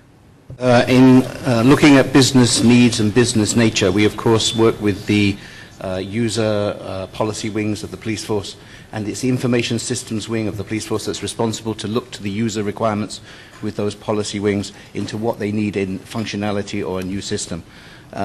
Obviously, in this case, it's an urgent requirement for migrating a system onto a new platform, and this is where we have to distinguish between the application and also the infrastructure environment. So when we're looking at whether two systems will share a platform, the two systems themselves can operate totally independently of each other and still sit on the same shared server environment. The platform itself provides the operating area where the applications will work inside the police data center, inside the police force. And we look at the application as far as the upgrading of the software, as we said before, the version upgrade for the analysis tool from an old version to the latest version, just like you would update your software on your home computer. So we're looking at the application, we look at the infrastructure, and with the consultancy review, this enterprise architecture framework, it actually looks at 5 elements: the application, the infrastructure environment, the security and access to systems, the end-user platform, and the governance of those systems. So how we operate the system. The application owner is the policy wing. The infrastructure owner is myself, information systems wing. And the security of systems in the police force that comes under information systems wing. We're not quite sure the question's being answered. Basically, are you going to have the same supplier, or did you have the same supplier for the previous systems, including the ones that you originally built and the subsequent modifications? For the previous development for these two systems, they were operating on the same platform. And the arrangement in this time is the most cost-efficient approach is actually to lift them and shift them one platform to a new platform at the same time. By the same supplier? That is actually, when we're looking at how we approach a project, we look at it both hardware and software. And we can actually take a project and approach it in the procurement process by splitting up various elements for a project. Whether we outsource the whole project intended to one supplier or we break it up into different elements is the decision we make when we're going through the procurement process, of which is most cost efficient. All right, so much for this item. But before we end this item, I need to ask whether any member has any objection. Oh, let me check the wording first. Now, is it the case that members have, in principle, no objection for the government's proposal to be submitted to the FC for discussion? All right, that is the case. Last item, item 6, proposed amendments to the first schedule to the Dangerous Drugs Ordinance, and we have to invite the relevant officials in first. We have Mrs. Erica Hui, Commissioner for Narcotics, Ms. Rosalind Zhang, PAS for Security, Mr. Albert Chan, Chief Superintendent, Narcotics Bureau, Hong Kong Police Force, Mr. Lot Chan, Chief Pharmacist, Department of Health, and Dr. Poon, Senior Chemist, Government Laboratory. Commissioner, I'm sorry, time is a bit tight. I'll first invite you to walk us through the paper, and then I will invite members to ask questions and discuss the paper. Now, I will exercise my power as chairman and extend the meeting by 15 minutes. Of course, if we could adjourn earlier, I will. Commissioner, over to you. Thank you, Chairman. I'll be brief. Today's paper is about a proposal to make two amendments to the first schedule of the Dangerous Drugs Ordinance. These are quite technical amendments. But let me say something about the background. As for the details already set out in the paper, I try not to repeat them. Now, we have two proposed amendments today. One is to update the definition of synthetic cannabinoids, and the other amendment is to bring the NBOME compounds under control in the same ordinance. And we don't have a Chinese term for that yet. And as we said before, as far as new drugs are concerned, synthetic cannabinoids are getting more and more popular. Many new drugs are actually psychotropic substances that are synthetic in nature. And these new drugs are causing a great challenge to our task of combating dangerous drugs. And across the world, enforcement agencies and international organizations have been overseeing closely the trend of newly developed dangerous drugs and their harmful effects. In order to ensure the formulation of timely measures to combat that and to keep our law up to date to tackle these problems, so as to preempt the issue, we have made this proposed amendment. For synthetic cannabinoids, the harmful effects are similar to that of cannabis. The harmful effects include hallucination, increased agitation, elevated blood pressure and heart rate, etc. Because the products containing synthetic cannabinoids have become more and more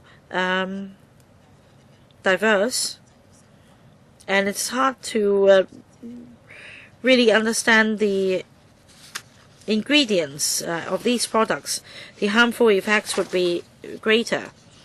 And in April 2011, we have included 5 generic definitions of synthetic cannabinoids under control in the first schedule. But with new forms of synthetic cannabinoids evolving around the world, we'd like to update the definition, having drawn reference from other overseas jurisdictions. As for N-bomb compounds, you may note that it can be abused in the form of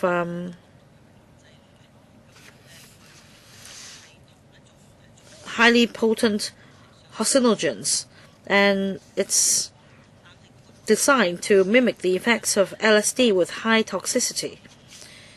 Recently, in some overseas jurisdictions, there have been cases of overdose of the N-bombs, and we're proposing to make an amendment to the schedule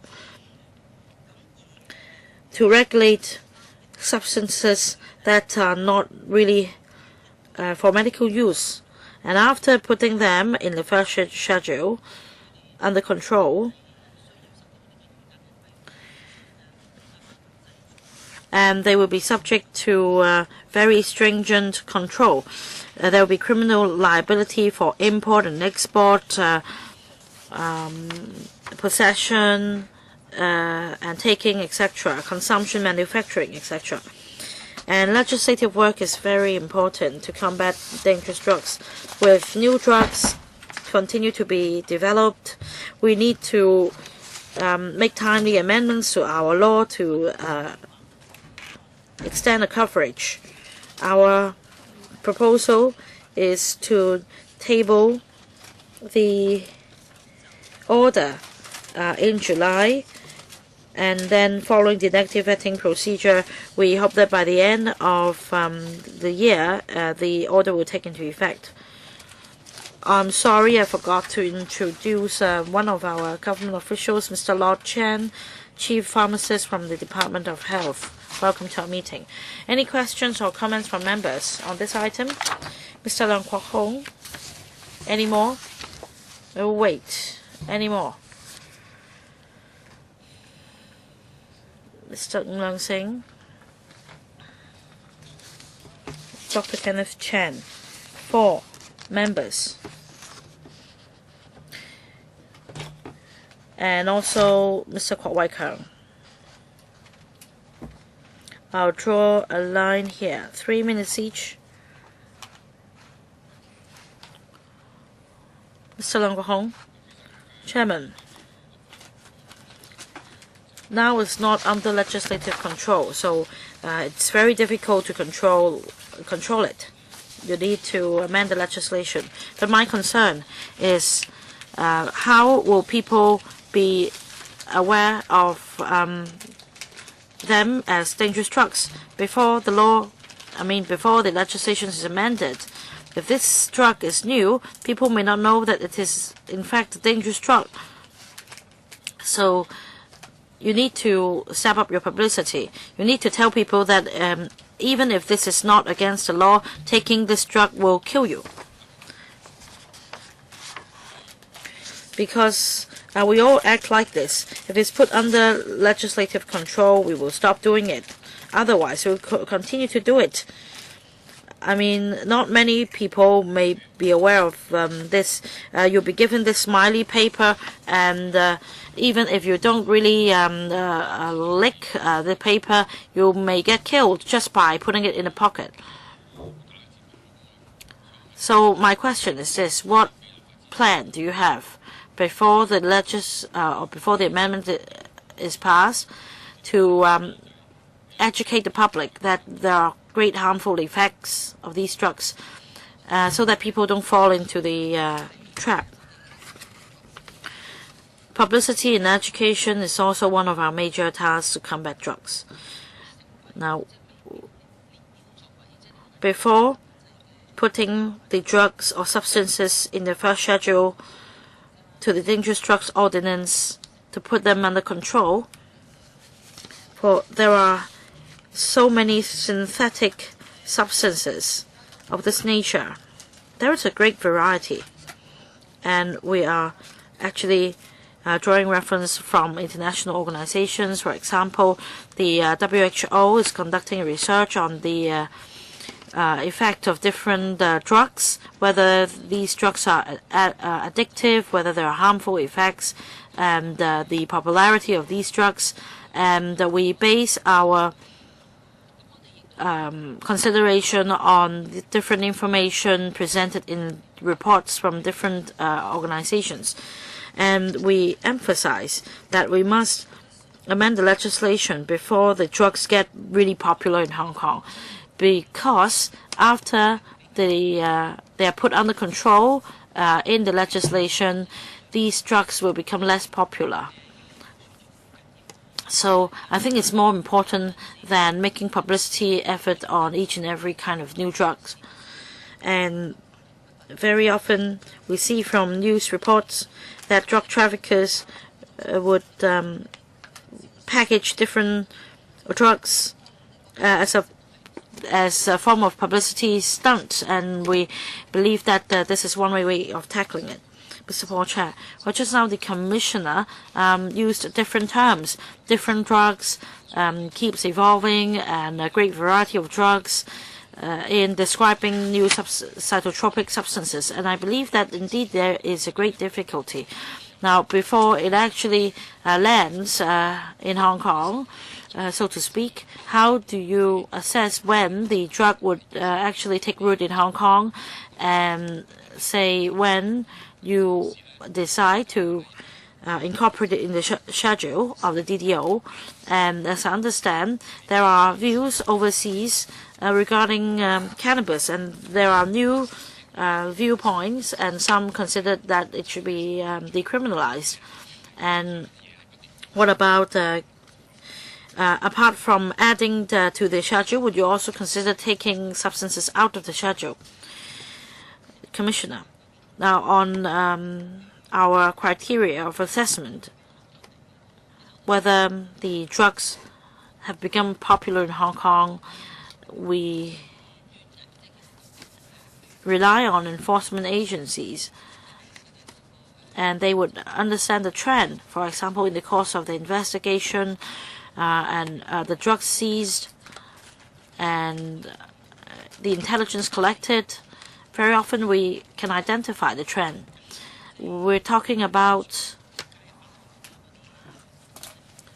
new substances to be included in the schedule.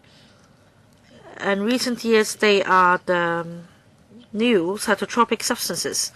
And globally speaking, these substances are often synthetic drugs that are not yet put under control. It therefore poses a challenge to us, and therefore should be subject to stringent monitoring.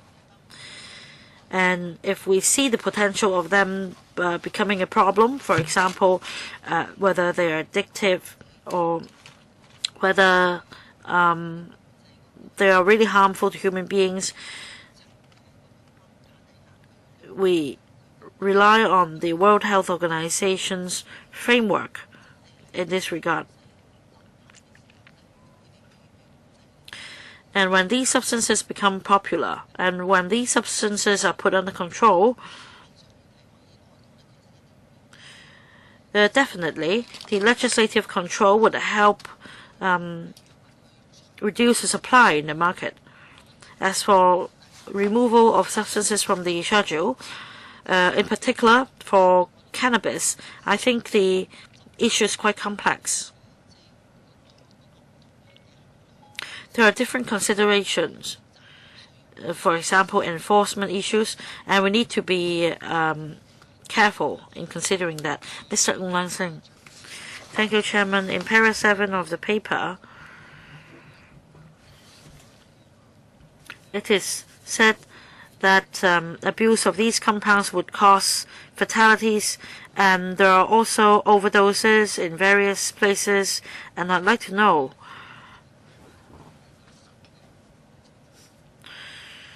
as we continue to see new substances being developed, do we have sufficient experts to see, for example, what level of concentration would cause fatalities, and what concentration of the drug would cause a psychiatric impact on human beings?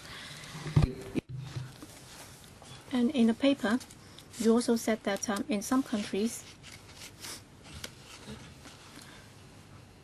they are already under control in these jurisdictions, and now you're trying to amend the schedule. Would that be sufficient?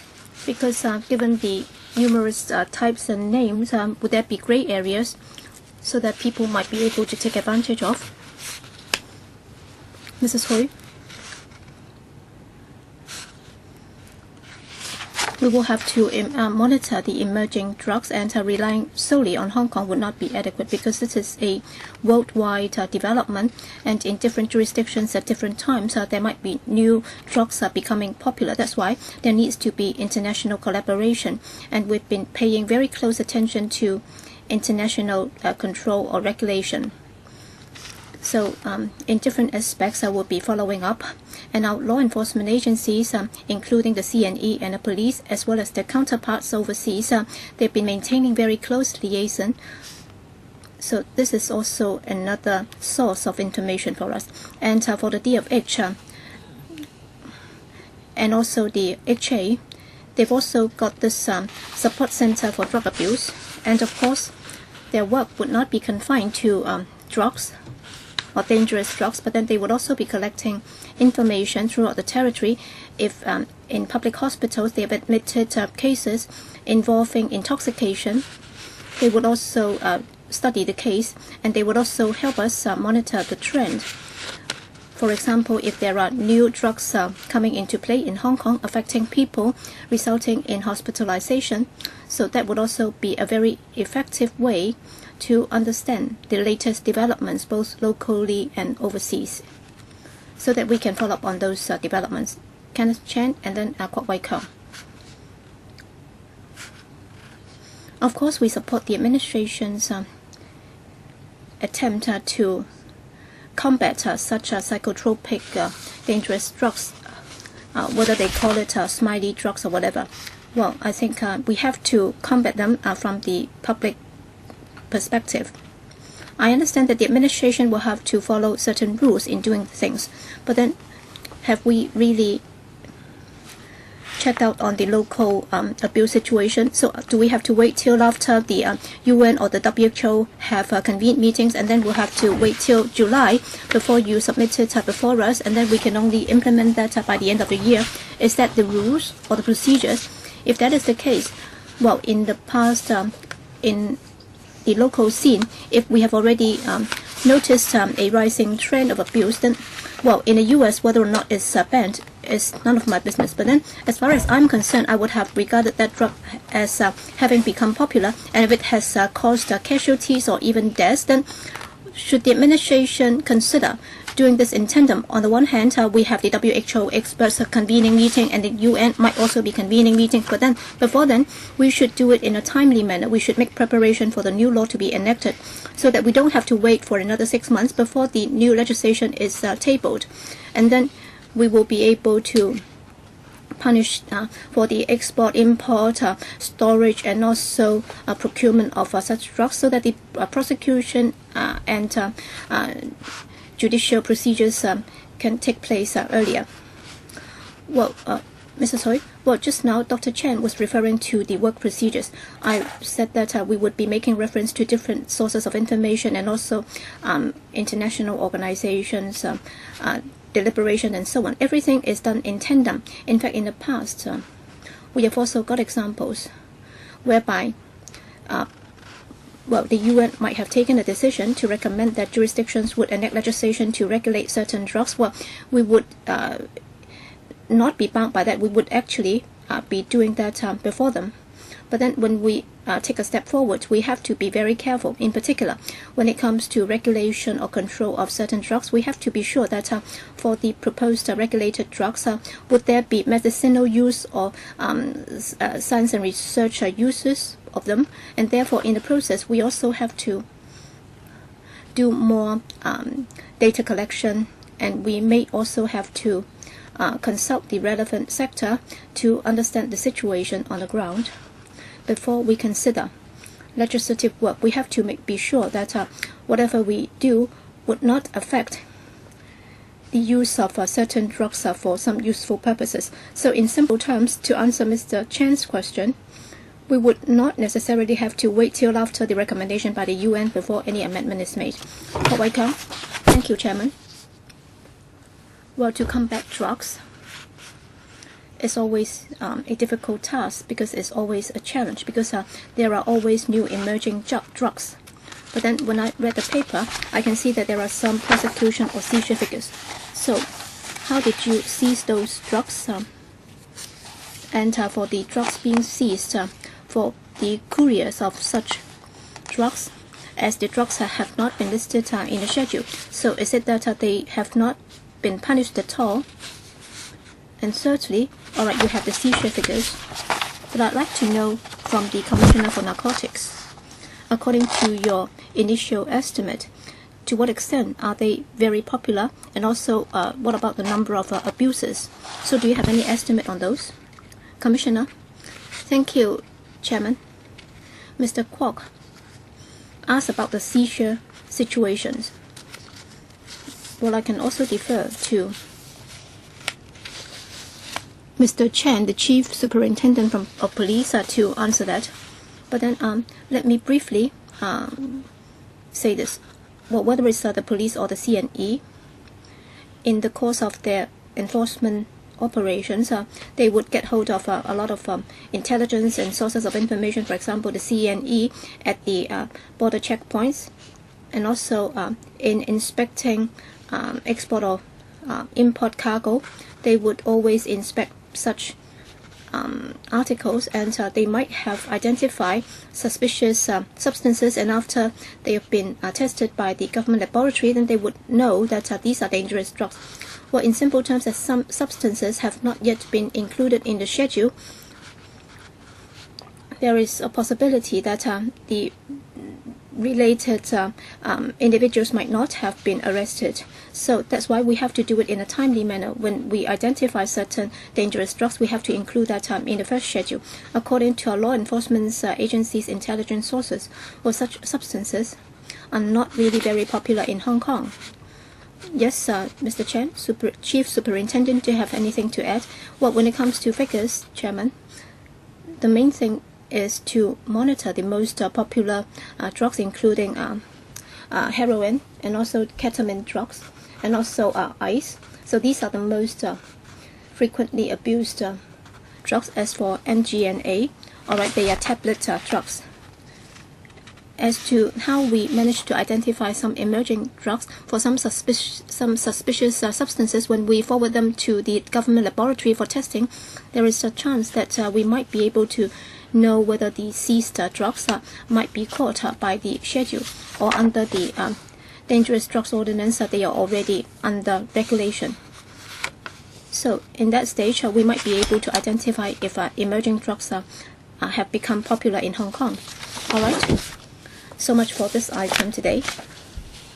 And now, last item on the agenda, AOB, and there is none. So meeting is now adjourned. Thank you very much for coming. And thank you for the 5 officials who are here. Thank you. Meeting is adjourned.